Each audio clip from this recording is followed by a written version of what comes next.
Lord, gawin mong safe ang lahat ng aking pupuntahan ngayon. Panginoon, salamat sa bagong araw. Thank you sa mga bagong mga pagkakataon na ibibigay nyo sa akin. Salamat din sa mga bagong dadating ngayon, mga bagong oportunidad na dala ng bagong araw ngayon. At isa na namang pagkakataon na maranasan ang presensya ninyo, Lord. Panginoon, sa paglabas ko sa labas ng aming bahay ngayon, ingatan mo po ako, ilayo mo ako sa mga disgrasya. Ilayo mo ako sa mga delikadong pangyayari.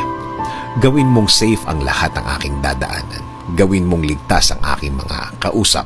Huwag mong hayaang mangyari ang mga masasamang plano ng mga tao laban sa amin.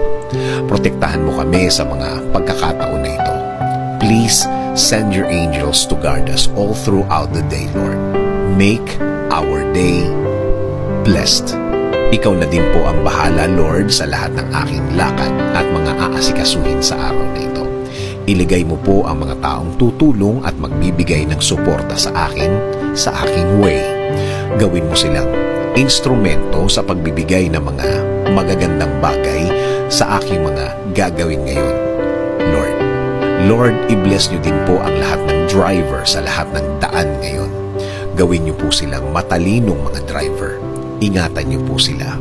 Protektahan niyo din po ang lahat ng kanilang lakad at mga pupuntahan ngayon, Lord. Salamat, salamat, Lord. Dahil mararamdaman ko na naman ang inyong guidance sa akin. Mararamdaman at makukuha ko na naman ang inyong provision sa araw na ito. Alam ko po kapag sa inyo po nanggaling ang mga bagay na ito po ay hindi magdudulot ng karagdagang problema. Patuloy niyo po akong i-bless ng inyong magandang plano. Alam ko po, Lord, na kapag kayo po ang nagplano, matutuloy po ang lahat. Kaya patuloy mo pong pasukin ang aking buhay. Ini-offer ko na po sa inyo ang araw na ito. Kasama na po ang mga araw na parating. Ibinibigay ko na din po ang aking problema, Lord. Palitan niyo po ito ng saya at peace of mind. Patahimikin at pakalmahin niyo po palagi ang aking puso at isipan, Lord. Pati, Lord, ang aking bayan.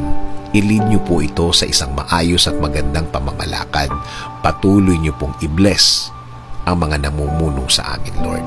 Alam namin na kapag ikaw ang sentro ng lahat, mas tahimik at tama ang kinalalagyan ng aming bansa. In Jesus' name we pray.